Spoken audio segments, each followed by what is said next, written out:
साहब जी, thank you sir. Sir point of order पे बात करूंगा तारड़ साहब के लिए। सर खास तौर पर इन्होंने हाउस को सर स्ट्रेंथन करने की बात तो की। भेजते हैं, आपके विप ने आगे बताई नहीं। स्पीकर साहब, हाउस को स्ट्रेंथन करने की बात की। आज बिजनेस एडवाइजरी में भी हमने बताया कि हमने ऑलमोस्ट अपना काम स्टैंडिंग कमेटीज़ का डन कर लिया है। 16 कमेटियों की फॉर्मेशन बनाकर आपको दे दी है। हमारी तरफ से सर कोई देर नहीं है, आप इस पर पूरा काम कर रहे हैं। अगर कोई देर है तो इस साइड से होगी। सर दूसरी बात है, किस मुंह से तारड़ साहब का एहतराम है कि ये हाउस की बात करते हैं। सर अभी पिछले दिनों 2 ऑर्डिनेंस आए सर, एक नैब का ऑर्डिनेंस आया और दूसरा सर इलेक्टोरल रिफॉर्म्स पर ऑर्डिनेंस आया। सर नैब पे वो जो रिमांड है 40 दिन से बढ़ाकर दोबारा 14 दिन से बढ़ाकर 40 दिन कर दिया।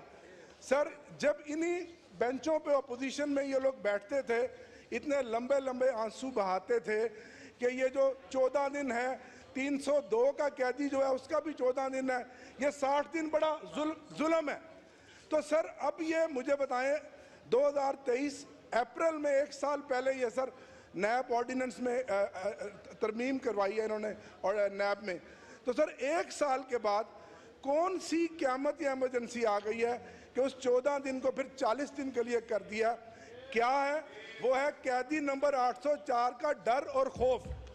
वो इमरान खान को बहादुरों की तरह जेल में बैठा हुआ है। और सर ये जितने मर्जी झूठे मुकदमात बना दें, तोशा खाना के और मुकदमात बना दें, कादर यूनिवर्सिटी का बना दें, सर वो बहादुरों की तरह जेल काट रहा है। जो साइफर केस का हाल हुआ है वो इन झूठे और बेबुनियाद केसों का होगा।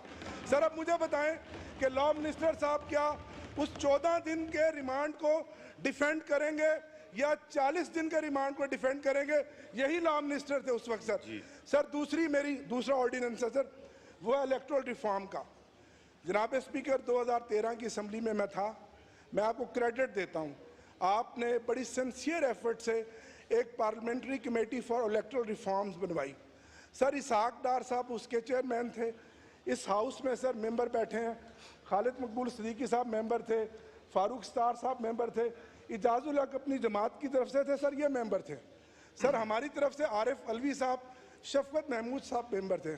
सर 3 दर्जन से ज़्यादा कमेटी की मीटिंग्स हुई और सर उसमें यह तय हुआ कि जो इलेक्शन ट्रिब्यूनल्स बनेंगे उसमें रिटायर्ड जजों को नहीं डाला जाएगा। सर नाचीज़ ने भी वो कमेटी की मीटिंग अटेंड की। सर उसके बाद जब इतनी लंबी एक्सरसाइज हाउस ने की, आप हाउस को स्ट्रेंथन करने की बात की, अब रिटायर्ड जजों को जो घर में सोए पड़े हैं आप उनको भारी पैकेज देंगे, साइजेबल उनको महीने का पैकेज देकर उनको हमारे केसेस लगवाएंगे। तो सर फॉर्म 47 का कौन फैसला करेगा? सर 120 दिन में तो रिटायर्ड जज ने फैसला नहीं करना, वो 5 साल तक लटकाएगा क्योंकि उसकी तो नौकरी का मसला है, उसने तो फैसला नहीं करना। तो सर हम जब ऑर्डिनेंस देते थे कहते थे जी आपने तो ऑर्डिनेंस फैक्ट्री बना दिया। सर अभी तो हाउस चल रहा था, तो क्या ज़रूरत और क्या जल्दी है? तो सर तय हुआ कि ये नहीं चाहते, ये बैसाखियों वाली जो हुकूमत है जो फॉर्म 47 पे है कि हमारे ट्रिब्यूनल्स में जजेस फैसला करें।